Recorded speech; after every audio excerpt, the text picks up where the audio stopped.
Hi, everyone, and welcome to Daily People, the podcast. Today we have with us G.M.T. But what do you people call you? It took me a while to find your real name because in every place it's just G.M.T. But what do your friends call you? It's Gene. Jean. My Okay, Jean. first name is Gene. Yeah. Thank you for being with us. Jean is today from all the way from Seville, from the city of the Camino de la Via de la Plata. How are you doing? I'm doing great. Thanks, Jose, very much for offering to do this podcast. I really appreciate it.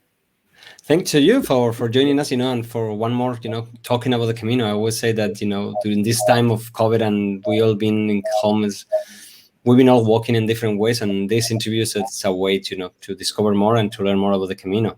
So how are things in Seville? How's the weather? For, a lot of people asking me right now, I don't know if it's just a thing from pilgrims all over the world, but so many people want to move to Spain and they want to go to the beautiful Seville of to the coast. So how is living in Seville? I guess you are not originally from Seville, so No, well, I have lived in Seville for the past year, and I moved from Sevilla from Madrid, where I lived for 5 years, and now I've been living here a year, this past week.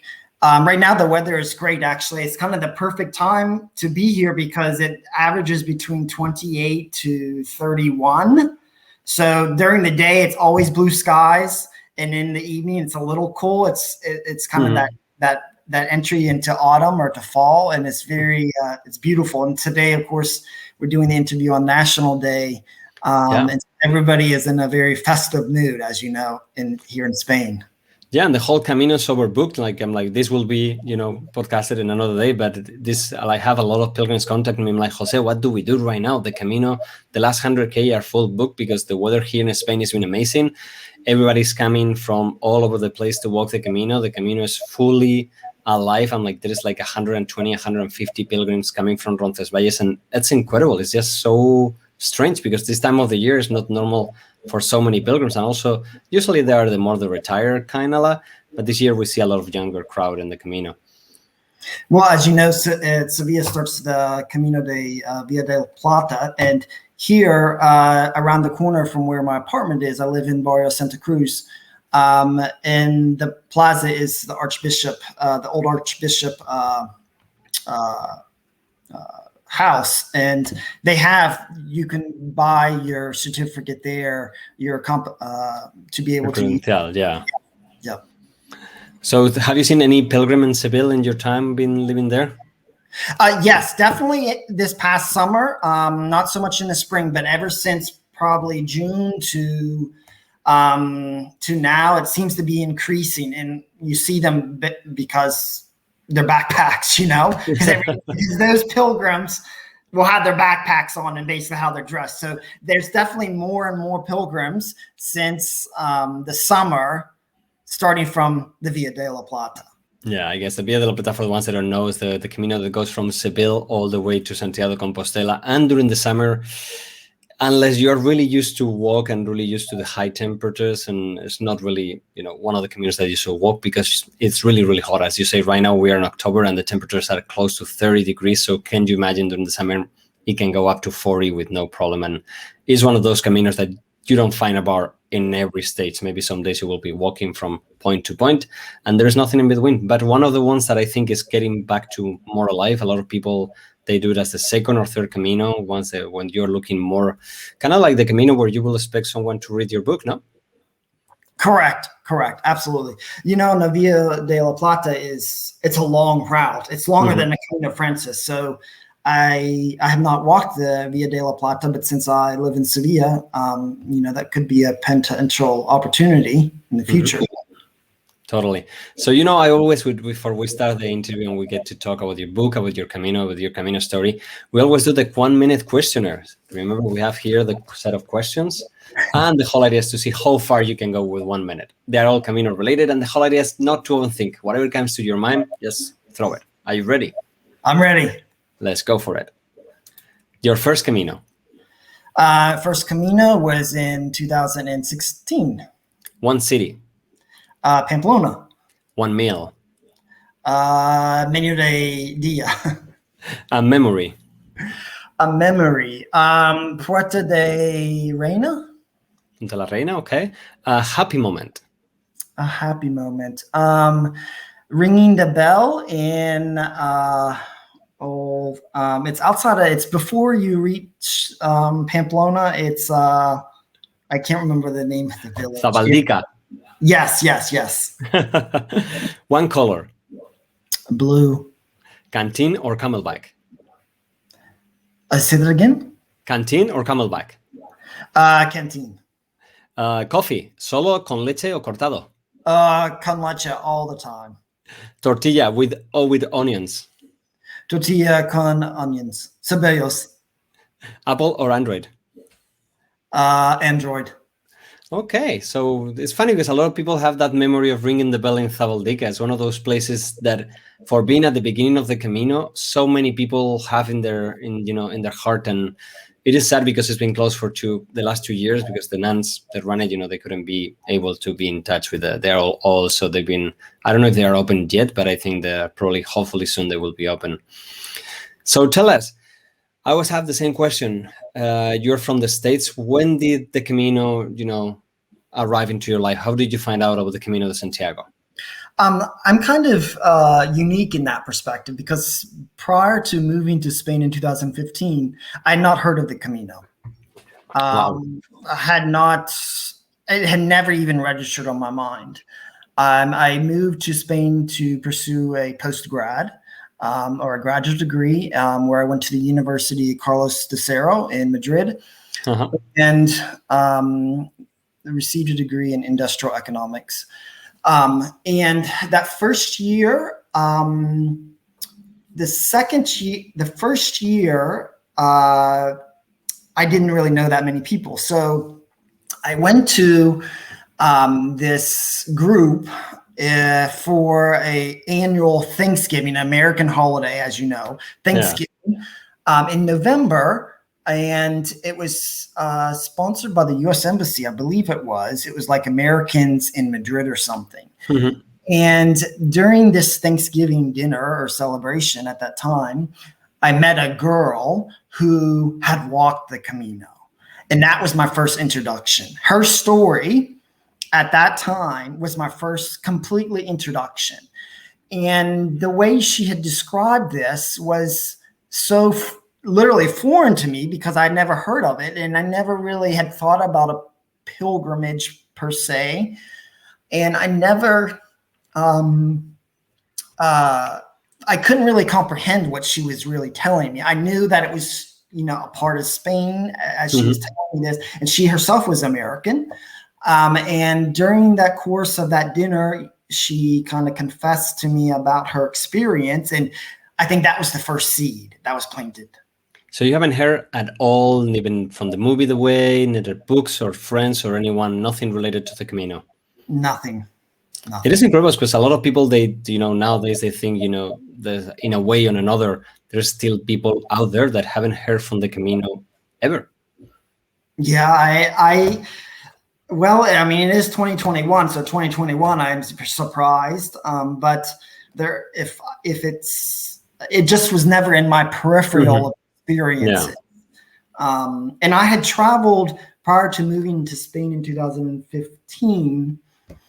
I had traveled some, but not necessarily to Spain either. So it was mostly to Northern Europe and some Central Europe, but not to Spain. And so if you never come across anybody that has had that experience, unless you read, maybe there are still people out there that haven't heard of the Camino. And I think that's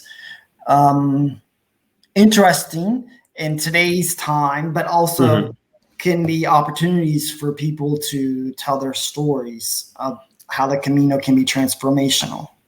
That's the whole idea. We always said, that if it's one of us that walk the Camino, tell to 10 people, this will be the butterfly effect. How many people can we get to walk the Camino, different Caminos, and how many lives can be changed, And then from that moment that you hear about the Camino, what would you think? I'm like, you are on this Thanksgiving dinner with someone that you never met, and suddenly we know how the Camino lovers talk about the Camino. We are nonstop. We are, as you say, we share a story that can be only comprehended by people that have walked. So what was your first reaction to this story? Well, I was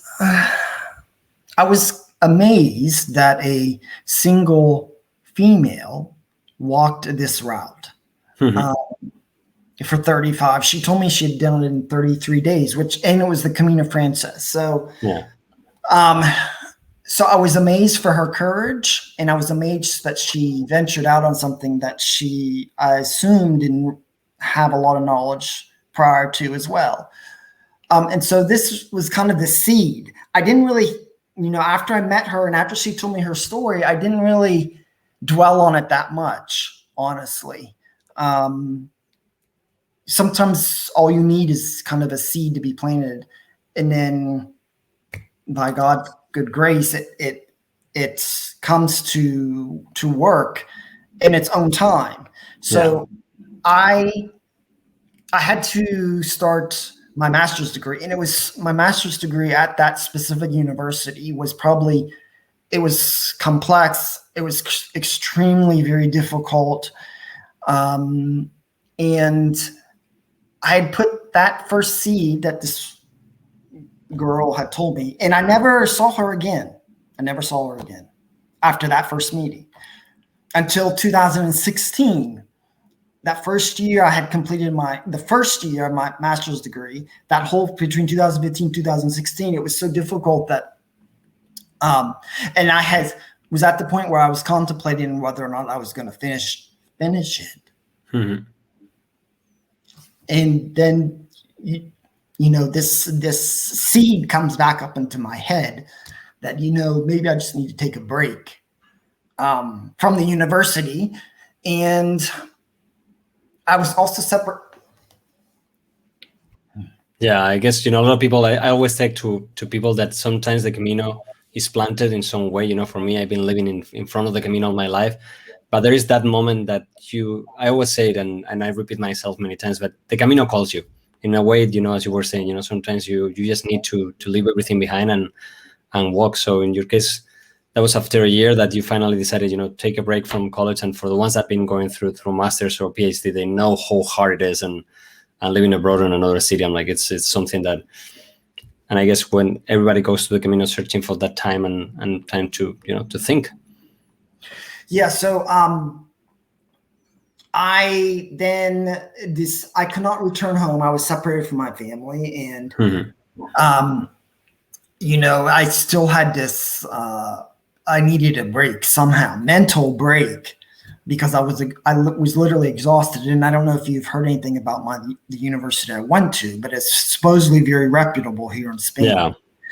And my specific program that I was in was one of the top. So, 24/7 nonstop, 36. Yeah. So I think it was in June of 2016, I started to think about it, to the point where I was researching it. I ordered a book that was like for planning preparation. Then I ordered the Brearley guide, and I think, yeah, exactly. And also I didn't know really anybody that had walked it. So I did all this by myself. I think one or two students in my program who were Spanish. I think one girl, actually, they had not walked it either. Of course, they knew about it, but they hadn't walked it. They were in their 20s. I'm a little bit older than they were. So, then by the time June and July, August, and then September, I decided to go the first leg September 1st. So September 1st, I maybe planned it maybe 2 weeks at the most. I didn't do as much planning as what people probably do today, because I didn't really know what to expect. I read this book in preparation. It's like, okay, I need to pack this, I need to pack that, and then away I go on August 31st. So that's funny, because as you were saying, preparation, a lot of people, I think right now there's two kinds of pilgrims, the one that over prepare and the ones that, like you, sometimes just, even if and prepare a little bit, sometimes there's just one day that you need, that is the day. And I hear from people from the States, from buying one flight from Monday to Tuesday, people over Australia, people that never backpack in their life, going to the REI, to the Decathlon and getting the backpack. Were you a backpacker? Were you used to walk, or was this just something that you go that day, I'm going to get my backpack, I'm going to buy my gear, and here I go? No, I'm not a backpacker. I mean, I am not a backpacker. I've never done anything like this before. I had done camping before with my family way back when I was a child, but I never Okay. would have thought that in 2016 would prepare on a trip that it would take me so many miles or so many kilometers. I think in a way I was a little bit naive, but I think also my preparation, and since it was a little bit unprepared, I think for me it worked.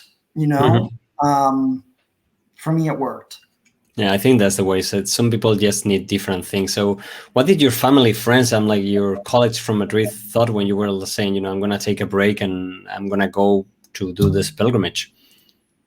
Well, the students at the university, my group, which was very small, my class was maybe only 10 to 15, maybe 12 students at the most. I think they were very respectful because they were they know what you were going through. Yeah. And my family I think they thought I was a little crazy. I don't think they could comprehend it. They didn't think that maybe I would finish it. They thought that they also couldn't comprehend it. Why are you walking? Why are you walking so long? And of course, they didn't really understand the kilometers either. Yeah. It's taken me a while to understand it, but I mean. And that's the thing. A lot of people, they know right away the why. Did it in your case know right away the why, or was just, getting out of Madrid and from the stress and everything and looking for the why?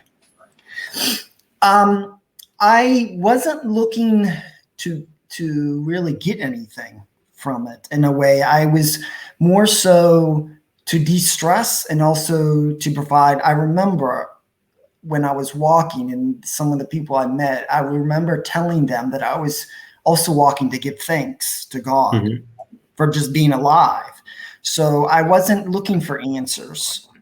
Not to say those answers didn't come to me while I was walking, but at the time I was walking in gratitude. So in your case, it was a religious Camino. Yes, absolutely. Okay. Because a lot of people I didn't, when I set out for it, I didn't say that this is going to be a religious walk. It immediately came into that. But it was in an old, now I remember the other day I was reading about pilgrimage in a group on Facebook and, people defining what is a pilgrimage and saying that pilgrimages have to be religious. I think right now people go in the Camino, all they go searching, no? But I guess some of us, when you are a believer, Catholic, Christian, you go in a different way and a little maybe more open than others that open through the Camino, no? Right. Yeah, I agree. So how was suddenly you are one day in Madrid and then one day you're in San Juan de Piedeport or Roncesvalles? Where did you decide to start your Camino? I took the Camino Frances and I started in Saint Jean Pied-de-Port. In San Juan. So how was the feeling from suddenly being in an overcrowded, busy city as is Madrid to be in France with all surrounded by pilgrims with your backpack, feeling as a pilgrim? So I thought it was wonderful. I could not believe that so many people were doing this. Really, because again, this was all out of my comfort zone and it was not anything I really had been exposed to. So I thought it was just amazing that people were walking beginning in Saint Jean Pied-de-Port in 2016.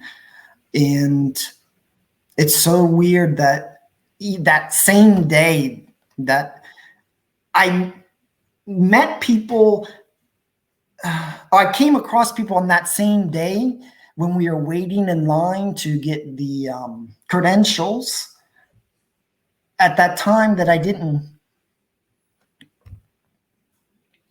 Tom, I didn't know that they would be my friends It is incredible hold, yeah. And that's one of the things, a lot of people, they ask me when to start and where, no? And people is like, should I start in Pamplona, San Juan, Roncesvalles? And I guess the San Juan make it a little more magical in every way because people go there and they are all lost. It's a different country for most of us. As if you start in Spain or in Pamplona, it's a it's more people. But in Saint Jean, you know who is a pilgrim, you know who is walking. I'm like, that main street is just full of people that they are all lost as you are. They all have to go to get the credencial. Most of them will go to the mass. Some of them will go to see the Virgin over there. And then I don't know, it's such a, for me, I don't San Jean to Pamplona many, many days, but every time I go there is a specialist. And as you say, you're surrounded by people that you know that they're, and you don't know who's who, where they came from. And in 10 days, they might be, your best friend forever. They became your Camino family.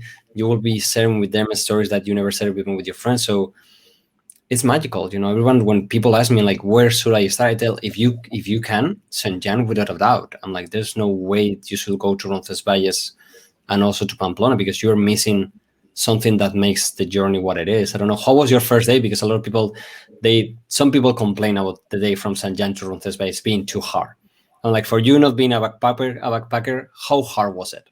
I mean, I think, in my personal opinion, people for their first Camino should be Camino Frances, because this is the traditional route. This is a special route that begins in Saint-Jean-Pied-de-Port in France. So, I mean, I understand why people may want to do a different route, and they may analyze it to do a different route because they're maybe afraid of not being rooms or beds in another place. I am very big supporter of Camino Frances because of this experience, as you say. That first day, it really, I think most everybody, and I wouldn't say that I was not in shape, because I do exercise. At that time, I was really exercising. I was very fit. It still kind of like knocked me down. It's still not. And that's part of the reason that I think, the Camino is so well designed. That day, even, I run marathons. I run 5 times a week. And even that day still get tired. I'm like, everybody should get tired on that day. It's something, you just need to take it one step at a time. But the feeling that you get when you overcome that pass, when you see the Virgin on one side, when you arrive to Roncesvalles, I'm like, it's so worth it. I mean, I thought during that period, that first day, I was like, what have I gotten myself into? Like, I didn't, I didn't know it was going to be this difficult. Was it foggy? Was it rainy? Was it cold?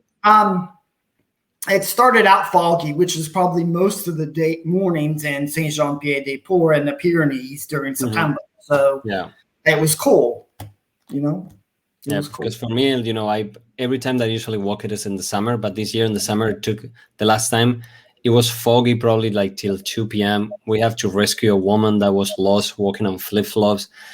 And a lot of people have to remember, I'm like, this is a real mountain, some paths, and you need to carry, at least gear just in case. And nowadays I always tell to everyone, the Camino is so well marked, it's so hard to get lost, but like this time, like we couldn't see 1.5 meters ahead. So, people were like just walking around happy, feeling. I'm like, no, you need to be careful. People die in this part of the mountain during the winter and the summer. But how was the feeling when you finally, you reach the top and you cross over Navarra and you see Roncesvalles at the end?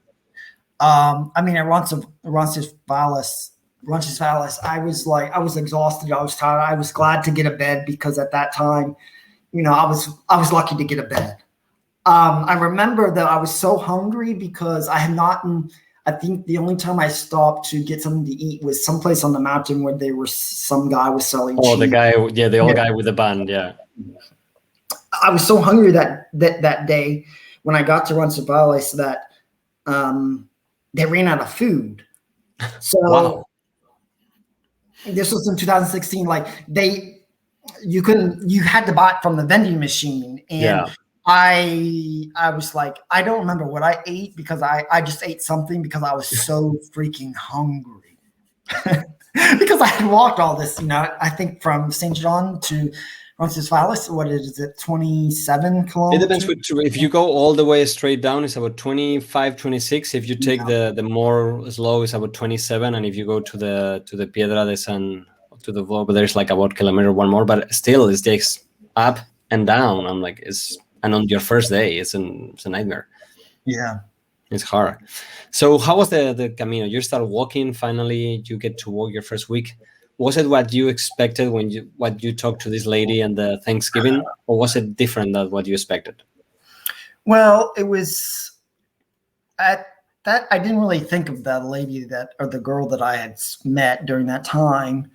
I mean, during that first week, so it would have been around 7 days, I started to also have injuries, which is typical. Everybody's what has injuries. But my injuries, they started to develop so much because I also wasn't used to walking, and so that also was first part of my experience, because my Camino, I did not finish that first time. I had to stop. And which is let me stop you right there, because that's a big question also that has come out in a couple of forums. A lot of people ask me, how much suffering does need to be involved in the Camino. I have a really good friend that he ended up making it to Santiago. He was big, he suffered, his feet would destroy. And I have some other friends that, as they decided, this time is not my time. I need to take care of my body. So how did you, decided that it wasn't the time for you that time? Well, it's kind of unique because, since I had not done anything like this before, I was a little bit naive in the aspect that I thought I could walk the whole Camino experience from September the 1st to when I started back to class on September the 17th. Okay.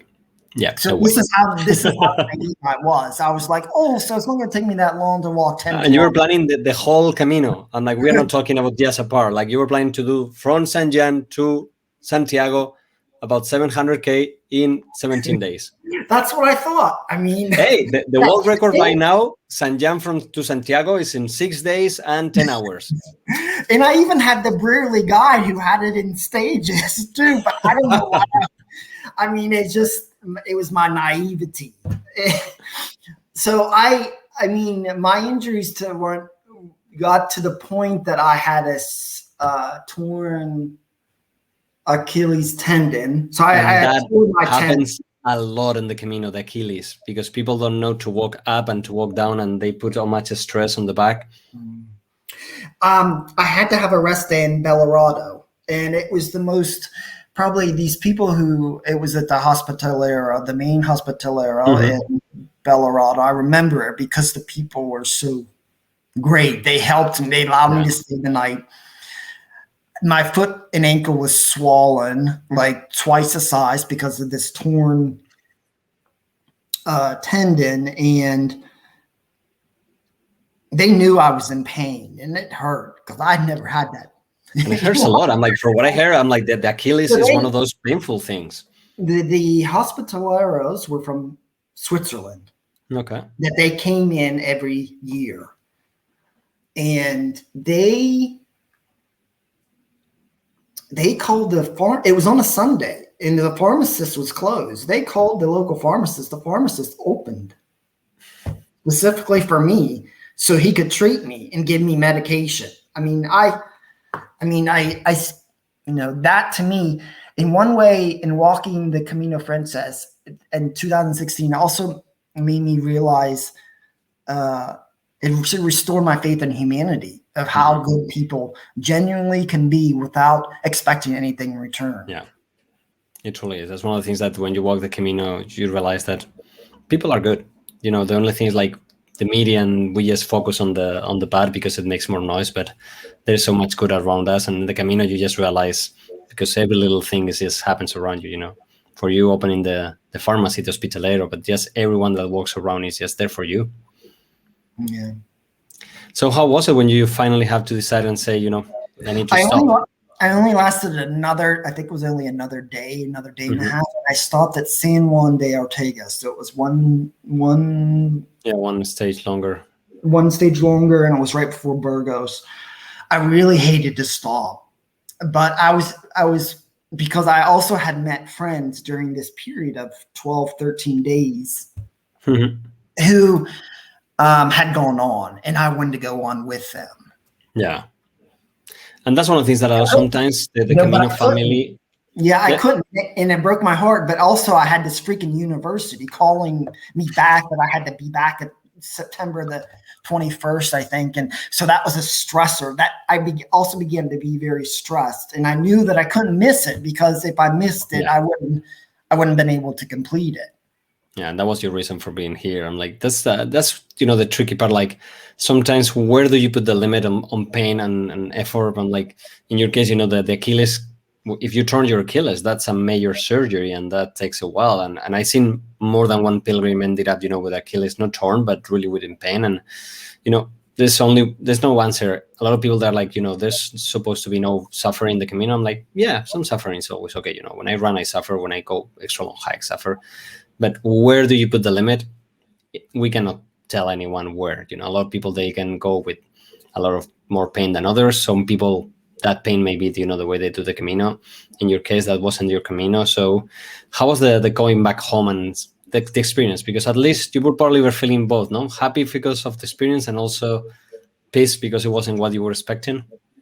Well, also, when I had been treated, the doctor had wrapped my ankle so tight. He wrapped it so tight that I ended up having scar. It ended up scarring me on my skin, and that didn't go away for 6 months. So I remember when I returned back to the university, and I was limping, and I was like, "Oh, what happened to you?" And I was like, "Oh, I walked a Camino, but then I got injured." And it was like, "Oh, we know how you get injured on the Camino, But it was like, I knew that my feet needed rest, and I just had to postpone it. I didn't like it, but I had to go with life, and I had to go with to allow my friends to continue their journey, and and that's the Camino. And that's the Camino. So that was my first leg on the Camino, was in 2016. And then finally you go there, you get back, finish, get ready to walk. And when did you decide that it was time to? Because so many people, after that may say, maybe the Camino is not for me. But mostly, almost everyone that I know go back to the Camino and finish it. And that's usually, the ones that do it that way, like having to give up. Sometimes they're the ones that then get hooked and go back and go back and go back. Mm-hmm. So when was the time that you finally decided, now is the time I need to go back again and complete what I started? It was in 2018, so almost 3 years ago. 3 years ago. In 2018, and I was also I was very nearly done with the university, almost not 100%. But at that time, I was like, I couldn't do it the summer of 2017 because I ended up traveling other places and I needed a complete break. And then I decided in 2018, I don't know, my heart started to return back to this. And I was like, I need to finish it. I had this moral purpose that I had to finish it. I didn't really know why I had to finish it. It's like, if I don't do it now, I probably won't ever do it. Yeah. And I also at that time was like, okay, it's 2018. The economy was very good. Everything was very kosher, as you could say. I was like, I didn't know I was going to be living in Spain much longer. I was like, this could be my only chance. And I'm like, I sat down. I was like, I need to put away some time to finish it. And so in June, so the thing is, I swapped the seasons. Last was in September. I said, okay, let me do spring. So on June the 1st in 2018, I returned to the Camino. And how was it? I'm like coming back. I'm like after, and also so different timing, after so long. Yeah, so I returned to the exact same spot. I was like, okay, I'm not going to skip steps. For me, I was not going to skip steps. I did not want to miss anything. Yeah. So I returned to the exact same cathedral, San Juan de Ultreia. I took the bus into, since I was close to Burgos, I took the train from Madrid to Burgos, then took a taxi that morning to San Juan de Ultreia. He dropped me off, and then I started walking back in. So I started walking that same day, June the 1st. So how was the feeling of finally being back with your bike? I was happy. I was glad. I knew I had condensed my bag a lot. I condensed my bag. We all do for the first Camino to the second one. I was like, oh no, I'm not going to carry this. I'm not going to carry this. No, I it happens to me. don't need an extra change of clothes. My first Camino, I carry 3 liters of water, extra food. I carry a jet boil to cook food. I'm like, thank God my second stage was Pamplona and I left everything at home. I'm like, yeah. The one thing I did was consistent in both packs that probably people would not do, both backpacking, is I carried my camera, my Nikon 7100, because I love to take photographs. And that was just something that I did not want to give up. Yeah, and for a lot of people, they say, and I'm a photographer, but sometimes right now, because I go with the GoPro, I go with the DJI, but now I'm like, the other day I was talking with another photographer of the Camino, and he's like, I wear my camera all the time. Like, there's nothing compared to an old camera. So I think my next one, it's different. There's something in just stopping and taking the picture and bringing your camera out that doesn't happen with the phone. No, I mean, and of course there was days I was like, oh God, I hate this camera. I don't want to be freaking, why did I bring this? And then there would be some moments, some split second, I would look up and I was like, oh, thank God I brought this camera. Thank God I brought this camera, And to me, then I would, if I brought the extra weight of the Nikon and I brought the smaller lens, the smaller lens and the zoom lens, I wouldn't bring something else to kind of offset the weight, So it was or clothing or camera? Yeah, exactly.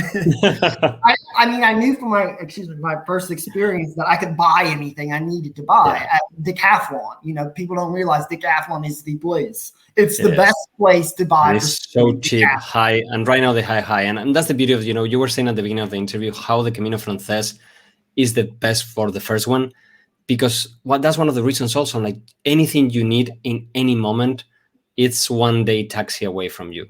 Right. A pharmacy, a sports store, a hospital, everything. It's so easy. It's nothing like hiking on the Pyrenees or hiking the Via de la Plata that some days you will have to walk 40K. In the Camino Frances is perfect. And like you can even walk 15 kilometers a day if you want. You don't need to do more. You're right. So then you start walking your second part of your Camino, and then you start getting closer to Santiago. How was the feeling? Was it the same as September, June? Did you saw anything different? Yeah, I mean, that experience was different, of course, and as the first experience in anything in life is always going to be different than the second experience or the third experience. You have different feelings. That euphoria of the first experience, it transcends into something else in the second experience. You have a different sensory. You have different senses that come up. And I think I loved spring because during that time in June, walking through the Meseta and all you could see was poppies, I thought I was like in one thing that I thought was in the Wizard of Oz, where Dorothy is running through the field of poppies. That's literally how it looks. It really does. I've never seen so many colors in one place. That was just so beautiful. It was so beautiful. That's one of the reasons I don't know why people skip the Meseta. It doesn't matter if it's, spring, summer, but the beauty, the colors of the Meseta, even on a rainy day, is just amazing. The colors, the nothingness is just incredible. Yeah, and then in June, the temperature is also different than in September. So I also had problems. I also had problems on this leg too, but they were different physical problems. So, I had kind of fixed my feet this at the beginning, but then I realized, boots just is not going to do. That I really need to transfer them to sandals. And so when I started the first few days and I was having the same problems with my ankles, like I can't do this. So I bought sandals while I was there. I think maybe it was in Burgos. I can't remember now. And they held up pretty good up until they literally they literally tore. They came apart because I was walking so much. But during this time, I also met different people. So I think by splitting it up, I met more people that have remained close friends, and this is what I treasure. I still, when my friends from 2016 will share about how they finished, I miss that. But also, am grateful that I met some people that are still friends from the second time, Yeah. that I would never have met had I not returned. So when people are deciding about their ailments and should they go on or should they push, I mean, maybe you're supposed to do it in two legs, maybe you're supposed to do it in two parts. And that was my experience. But my on the second time was that also during the June. So when I corrected my feet, then I had other issues, and there's things that I had not thought about, so something always came up. But I think that's part of the Camino experience. I had third degree sunburns on the back of my legs that I had to stop. That's a no walking backpacking experience, because if you walk with me, I'm like, that never happens. I've seen a couple of people with even second degree burn on the back on your knees and on the back on your ears, and that's painful, my friend. Yeah, it was painful. I mean, it got to the point where I had to put pants on to protect my skin. And even then I could feel the skin on my back of my legs were coming off. I had to rest in a Storgos when I made it to a Storgos and was treated in a central salute, because they originally thought when I had got to the Hospitaler on Storgos that I had bed bugs. I had gotten bitten by bed bugs. I was like, no, I had not gotten bitten by bed bugs, as far as I know, because it was my legs on the back of my legs were swollen up. And of course, when I got to the salute, it was like this. So like you said, your experience changes from the first leg, and then the second leg, I had other ailments, I never really contemplated about me not finishing. I knew I was going to finish it. It kind of slowed me down a little bit on that second time. And that's what, I love what you were talking about, the Camino family and living your Camino and some taste. A lot of people ask me, sometimes people are scared of taking a day off and to take a break because they're going to leave that Camino family behind. But, sometimes the Camino, as we were saying, you never know what the Camino has in place for you. And in your case, the first Camino was problem with your Achilles, second degree burned. So, but that time, instead of going back home, you decided to take it one step at a time and continue. So sometimes it's just about that, about, changing the way you were doing things, instead of just, because the Camino maybe wants you, as you were saying, to walk slowly because maybe you're going to meet some other people. But I guess we are all at the beginning, when you have that group of friends, you don't want to leave them. And then once you do it once, it's like, who cares? There's going to be another 150 people behind that can be my next Camino friends. And if you add up all of those, like a while ago, I discovered this group. They are the slow strollers on the Camino. They do 10 to 15K a day, and taking 60 days to go from San Juan to Santiago. Can you imagine how many people you can meet? Right. Incredible. Anyway, finally you get all your Camino and you start seeing Santiago closer. How was the feeling when you were reaching those final stages? I mean, I kind of had a breakdown, like most people do, especially when you're going through that tunnel before you enter the plaza and the people are playing the bagpipes. I couldn't believe I was there in person, and I had never been to Santiago de Compostela. I mean, I've traveled, of course, even though I was living in Spain. I also wanted to save the visit of Santiago de Compostela until I actually walked it, so I would have that experience. I didn't want to ruin that experience. And so when I was there, I was like, I can't, in part of my book, Daily Pilgrim Devotion, which we'll talk about hopefully, is that I mentioned about toil and how important toil is in life, and that we cannot reach the rewards until we have worked at it. And I realized that the toil that the Camino had put me through, both physically and, of course, always spiritually, mentally, I finally reaped that reward when I walked into the Plaza of Santiago de Compostela. I go in and the typical pilgrim mass, and I hug St. James, and I felt at peace there. My soul was like, this is where I was led. It's where. And that's what what a lot of people they ask about suffering, and I don't know if this happens to you, but when you go through life and you have things that happen in your life, you remember the happy moments, but you remember usually the bad moments and how you overcome those moments and how those moments, they lead you to where you are. And I guess that's the Camino, the Camino with no pain, with no nothing. What will be awaiting at the end? I'm like, it's like, when you go home and you have the meal cooked for you, it tastes good. Yeah. But once you made the whole meal for you, it tastes so much better. So the Camino is like that, if it takes longer, it's like a good wine. Exactly. Well, the university kind of tested my human limit as far as the intellectual, being able to master that. And the Camino tested my physical limit, a limit I never thought I had until I tried it. So people who don't try something, they're not able to know what their limits are as a human. And I think in today's world, in today's society, people have forgotten this, Jose. Totally. Yeah, I think we need to take a break, and the Camino is the perfect place where we can remember where we are, what we are doing and where we're going. And there's always people that said, the first part of the Camino, you walk it with your body.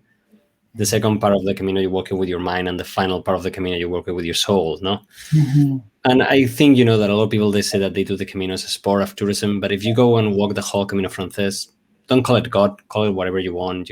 Don't call it religion, call it spiritual, whatever, but you are there for something else. And like, there's so many hikes, there's so many routes. And after walking so long, and like, you discover so much about yourself, about others, that is, as you were saying, it's all the people that you met that live little pieces of them in you, and you live little pieces of you in them too. And that's what makes the Camino so incredible. Yeah, exactly. So then you get to Santiago. Finally, the journey has, a lot of people think that ended, but it never ends. So we know that this is just the beginning. So what happened after you finished the Camino? Did you decide to walk to Finisterre, Murcia, or Santiago was the end for you? No, Santiago was the end for me. I decided not to go to Finisterre because I also wanted to save it. By that time I was too tired. Yeah. I was like, this is it for me. I finished what I had set out my goal to do. It took me 2 years, but I finished it in 2 legs. So I have saved Finisterre for a future date. I didn't walk Finisterre. And then you go back home to Madrid, to college. And when did the book, a lot of people right now, and then I think, it's one of the things that writing a book, planting a tree, having a kid, but a lot of people write books about the Camino, and some people, they even go to the Camino with the idea of writing a book. And like, we're talking about how the Camino arrived into your life with this girl in the New Year's, in the Thanksgiving dinner. When did the book appear into your life? The book appeared in my life. Hold on, stop 1 second. I need to go get my charger. Perfect. Yeah, I will put here, and then I will cut it for you. Perfect.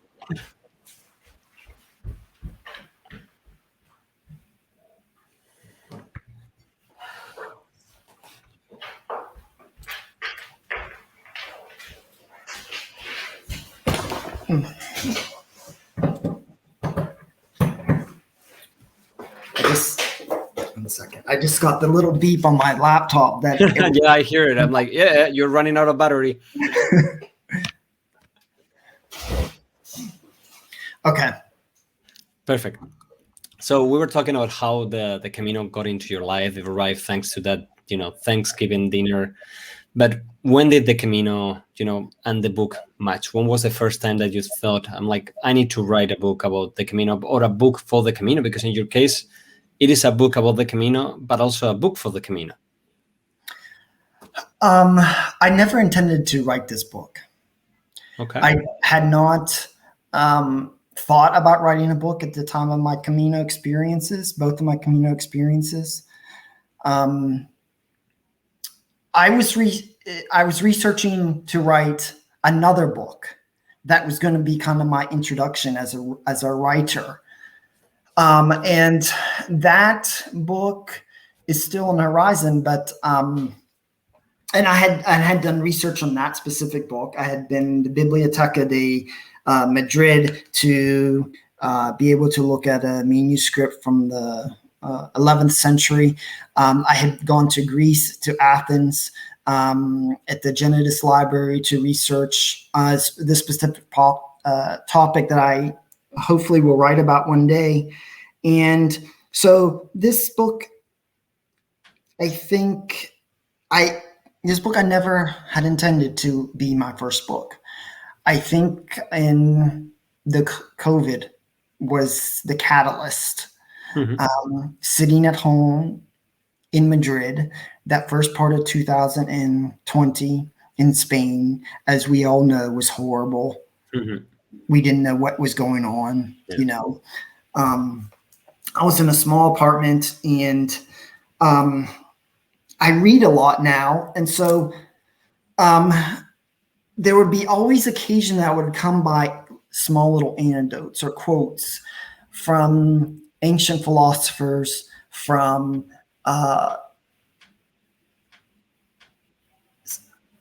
previous statesmen, and from poets, and from old Christian fathers that I would love and I would read, and I would like.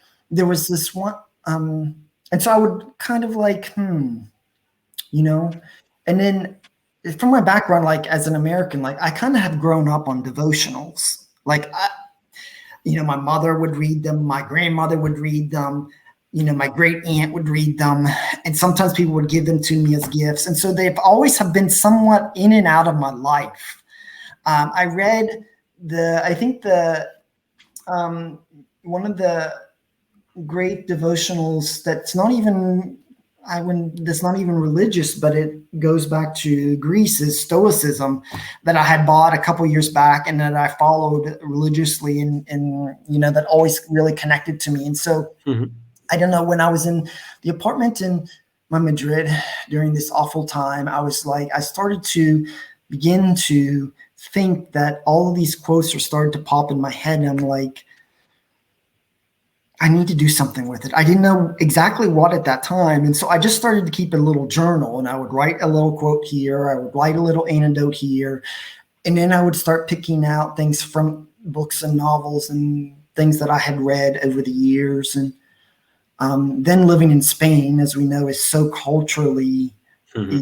so culturally rich, that living in a foreign country, you're also assimilate so much sometimes.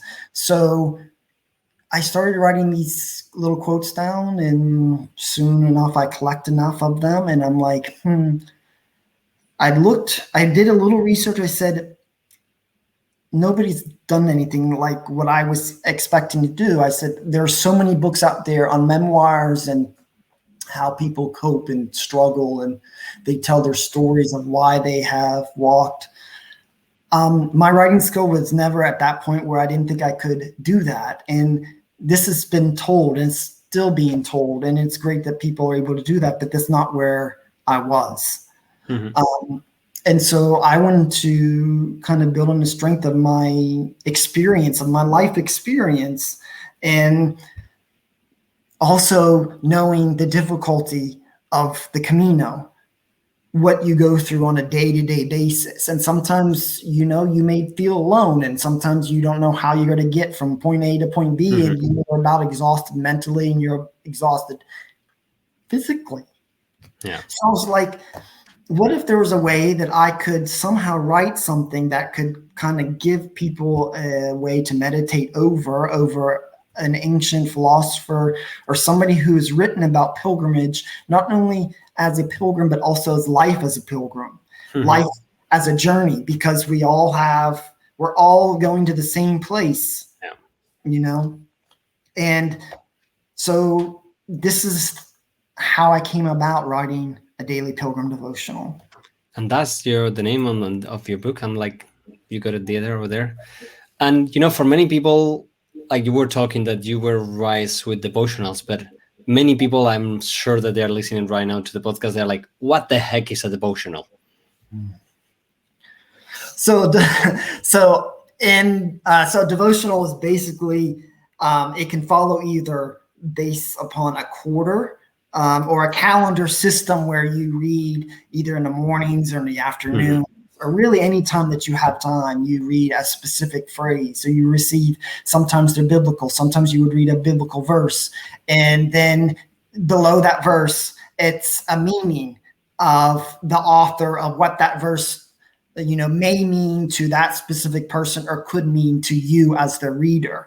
So that is what a typical devotion, it means the devotion is supposed to be contemplated, to be meditated upon, and then for you to reflect upon your own life of maybe somebody who also has had similar challenges and how they have put this on the perspective and on the spectrum of living.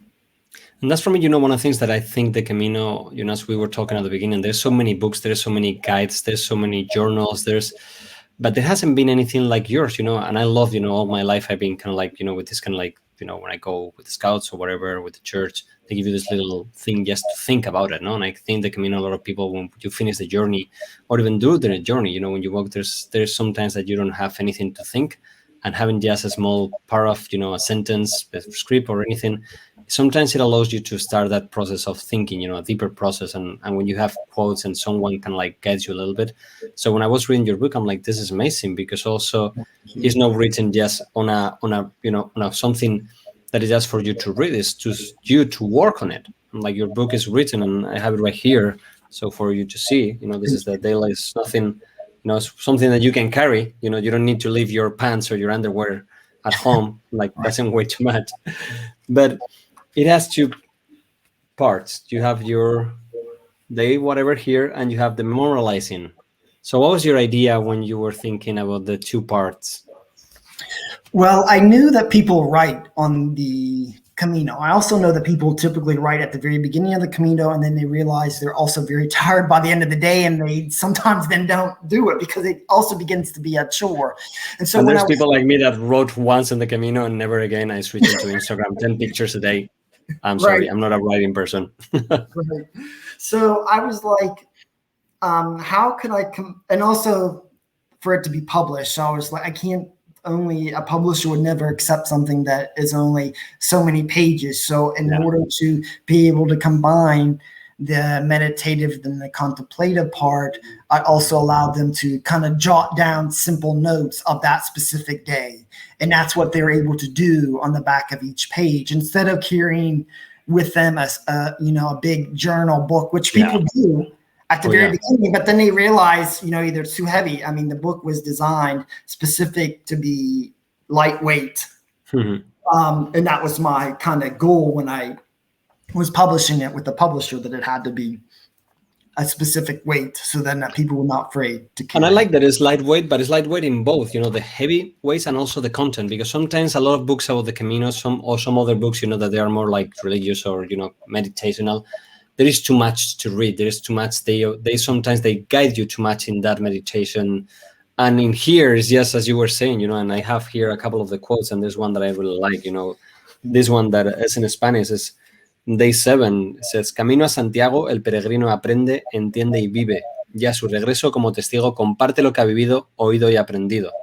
And it says, how the pilgrim learns, understands, and lives what is the Camino. And when you come back, as you have to share what you live in the Camino, and that's I love it, because that's the whole reason of the Camino people. And I truly believe that through the people and through the stories of the people, and with you and me and people like us sharing the Camino, that's how the Camino becomes greater. And also sometimes it's a little selfish, because when I do this interview, I grow sometimes more than the people that listen. But that's the beauty of the Camino, and I guess that with your book, what you try to do is that, little reflections, little moments that, and also you can, that sentence can say something to one person, something to others, and you have that little space to write notes as you want. Yeah, I mean, that's from the Archbishop of Santiago de Compostela. And I've spoken to him, or I've talked to him in email, and to get his permission to include what he said. And in Santiago de Compostela, I believe maybe in the cathedral, he publishes one small book on St. James, on the Order of St. James. And I thought it was just wonderful, and I had to include it because he's the Archbishop of Santiago de Compostela, and he had a message to say about how the Camino, the walk, transforms people, from people who are not religious to become religious in some way, and people who have to make them have a different perspective, that God is alive, that the Spirit is alive, and sometimes miracles do happen on the Camino. You can't explain it. Mhm. And it's because of this. It's because of this humanity of all being in one place in this ancient route of the Camino that has gone on for thousands of years. And also, you say, when you're a person that you believe, you can, some people may think that what happened to you in your first Camino was just, bad luck. Some others may think that someone, put that in place for you to, what will happen if you have finished your first Camino? Will this book be written today? Will all these people that may read this book one day be moved and decide to walk the Camino? I honestly don't think so. I don't think I would have written the book had I finished it that first time. I honestly don't think that. I think the reason why I had this inner moral purpose was to write a book that I didn't even know I was going to write, if it makes sense to you. And that's the magic of the beauty of the Camino, that that if you start thinking about it, you think the little things that need to happen in your life for you to be here, to write this book, to be living in Seville, to everything, just for someday someone talk to you about the Camino de Santiago. Mm-hmm. Well, I mean, I will tell you that first leg, I had two friends who didn't know one another at that time, but they met and they married. And now, and they just recently had their second child. So had they not been on the Camino, they would not have met each other. So I know you have heard of this, that people have met and have been married from friends or pilgrims on the Camino. And this is just the remarkable how a place in today still has the power to do this. Mm-hmm. And that's the beauty of the Camino, it doesn't matter where you're coming from, who you are. Everyone is the same. We are all walking to the same spot, and each one is doing their own Camino in their own ways. And when people start talking, what is a pilgrim? I'm like, who knows what is a pilgrim? Who can write what is a pilgrim? I don't even know there's a way to describe a pilgrim. Right. So many people will think, that this, being a devotional, or we've been talking about religion, about faith, but is this just a book for people of of faith, people religious, or is a book for everyone?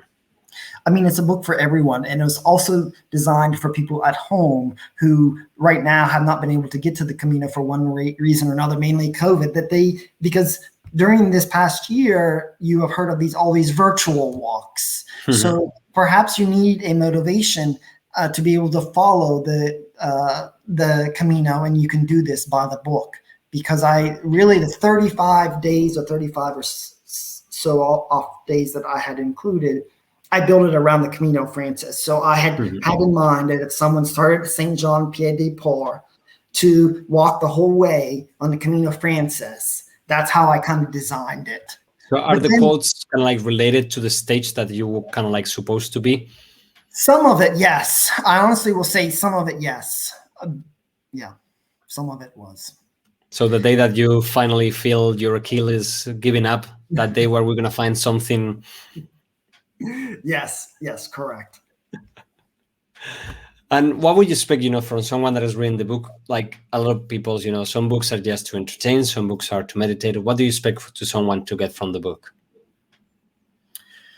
I expect somebody who would pick up the book is one to be able to be moved by some of the problems that other people, specifically other people who have had problems in their lives or have walked a pilgrimage, whether it was the Camino de Santiago or whether it was a pilgrimage that they used to walk in Jordan or Israel, or whether there was one to walk in Algeria. All of these ancient sites that used to have pilgrimages that people used to be devoted and walk to, which I have mentioned, based upon the anecdotes within the book, to let them know that they're not alone. They can get through this. They can get through this toil if they just, have faith. But also, for instance, the pilgrimage in Japan is connected to the Camino de Santiago. There's a special relationship. Yes. And so I also thought about those people that maybe want to walk that route. And I mentioned that at the end of the book, I mentioned that at the end of the devotion, which I just wanted to point out. I think it's day 34 of different pilgrimage routes that one could potentially walk after walking the Camino de Santiago as another way to be inspired, and I mentioned that route in Japan. Yeah, and that's one of the things, that for me, after walking many Caminos, I was supposed to be walking last year the Via Lauretana that goes from Assisi to Loreto in Italy. We were supposed to have a meeting with the Pope and about economists and entrepreneurs from the world, and then I was going to go to Cumano because, as you say, they are the only 2 Caminos in the world that are part of UNESCO. And also, if you walk the Camino de Santiago and the Cumano, you get what is called, you became a dual pilgrim. They give you a special credential that says that you're a dual pilgrim, but, Yeah. just tricky. So that brings me to one of the final questions I always ask. When is going to be and which is going to be your next Camino? I thought about maybe I would walk next year, a portion of it, just because it's Jacobeo 2021-22. But I don't know, honestly, because there's other routes that I believe I'm being called to, and that's to walk to Mount Athos in Greece, which is one of the holiest, sites, also in Christendom, which dates back to the Byzantine time, Eastern Roman Empire. So the only thing about that is that it's, only males can enter, and I don't know if you know that, but only males can enter this complex of monasteries. Yeah. At this moment, I think I am being pulled to go there. I would also love to go to St. Catherine's Monastery in Mount Sinai in Egypt. I think the Camino is such an important pilgrimage that Christians today, or people that may not be Christian, can walk to other holy sites and benefit from that pilgrimage. I, would love to be able to start a new pilgrimage someplace that used to, back in the medieval times, that's similar to Santiago, because I know that, like I said, beginning, that first time is the first time, and the second time is not quite as it doesn't ever match up to the first. The third doesn't ever match up to the fourth. And I understand why people always want to return to the Camino, because, as I mentioned in another place, I think it was Camino Ways, a tour operator, it's that people love to return to the Caminos because they feel safe there.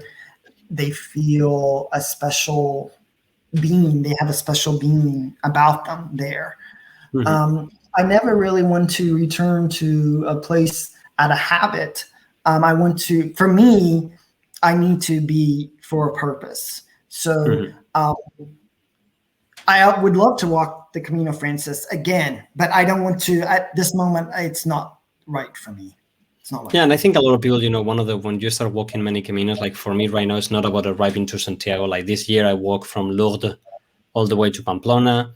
2 years ago, I did the Camino Aragonés to Pamplona. So as you say, Santiago, you already made it, and it's beautiful and it's amazing. I arrived many other times, but you start looking for other Caminos, and all those Caminos, at the end, it's not about the destination, it's about the journey. And Santiago is very special, and when you're a person of faith, it's more special because who is there buried. But also all these other Caminos, but as you were saying, if I have to choose one to be the first one, is the Camino Frances, because how easy it is. And I think there is no other hiking pilgrimage route in the world that is so open to everyone and also so available to anyone.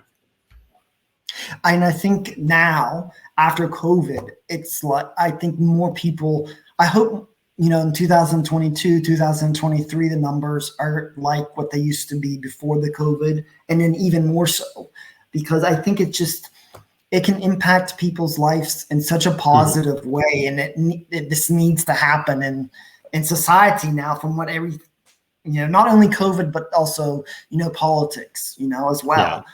That it's just, the world is it's changing, and you need periods to be able to, you need experiences to be able to adapt to that change in a positive manner, and to be able to keep yourself and to keep your being. Yeah, I think nowadays the Camino is more needed than ever. As I was saying, it doesn't have to be the 30 days. If you can go for 5, you can go for 3. But I think we realize after, living 1 year in a small apartment in Madrid, or living 1 year in a small apartment wherever you are in the world, if you are that feeling, when you get out, you get the feeling of what is it, and the real things that matter, like something as easy as walking the Camino, is when you realize, how the important things are just the smallest.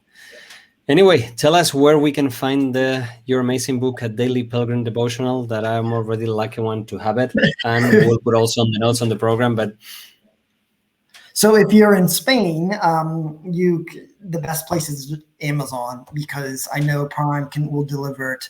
If you're in other countries in the US, there's many local bookstores, Barnes and Noble, Books A Million, also Amazon. And from there, if you just Google the Daily Pilgrim Devotional, right now it's being offered for sale in over 40 countries. So I'm very, very proud of that, and also very humbled for this, because I think it has such an appeal for people walking for the Camino Frances and for other routes, but as a pilgrim. One of the things that no matter whatever you accomplish in your life, whether it's degrees, whether it's the businesses, I think those who have walked the Camino Frances, when it is when they are older, or when it's their time to depart the earth, that they, being called a peregrino or a peregrina or a pilgrim, will be their biggest accomplishment. And it should be, because it's such an important period in one's life to be able to do this. So Daily Pilgrim Devotional is out there in many places around, in all these places, and on Amazon, and yes. One of the things I have to say, that I love, first of all, I think it's one of those books that, as you were saying, that is meant for the Camino Frances or for every day. But what I love, I'm taking a look to it, and I've been reading. I'm a book reader, but I like that this book, you can take it in every Camino. Like, if you're smart enough, and instead of writing with a pen, you write with a pencil. All of these quotes, they're gonna tell you something different every time you read it. For me, I have a couple of books that I said they're books that you have to read at least once a year. One is the Principito, the Little Prince, and the other one is The Alchemist. And I quoted something from him, from Antoine de Saint-Exupéry. Did you read that quote that I probably? I was going to ask you, which one is your favorite quote of the whole book? Oh, this, a lot of these quotes also from important people in Spanish history, which I'm sure you picked up on. And I will tell you that the philosopher Seneca, I love Seneca, and, being that he was from Cordoba. And when you go to Cordoba and you see his statue, I still am in awe about this all the time, with him. And then with the other 2 or 3 philosophers from the Islamic period, Maimonides and Averroes, it's like, how can one town through all these centuries produce so many great philosophers and thinkers?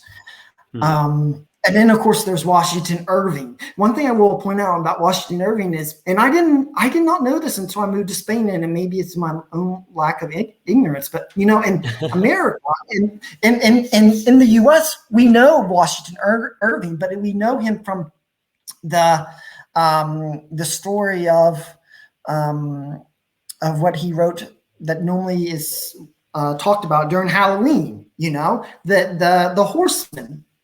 And we didn't, I never knew that he traveled to Spain. And during this time of probably the Grand Tour, I don't know if it was a little bit after the Grand Tour, I know it was early 1800s, and that he's admired, almost like he's so admired, and especially in this southern part of Spain, in Andalusia and Granada, they have a plaque, they have a statue. And here in Sevilla, along the Cala de Agua, there is a plaque that's dedicated to him. I never knew that. I never knew that he came to Spain. I never knew that he wrote about these legends that happened in the Alcazar and and the Alhambra. There's one thing that I hope that I am able to do, and maybe you have, but Washington Irving had a room in Alhambra that they have closed up and they have it locked up, but they have a plaque that says that this is the room that he stayed in. And supposedly in that room they have kept it, like all the original furniture, everything that was there when he stayed there to write about it is still there, but it's locked up. So they only let dignitaries in. I hope one day, but I would love to be able to go into this room and just that would be amazing. Yeah, the Alhambra is one of those places that is incredible. I was there for first time last year, not the year before, and it's unbelievable. It's just amazing. So in his Tales of the Alhambra, I have included in a Daily Pilgrim Devotional of his time. And so it's just, I tried to include some of these important Spanish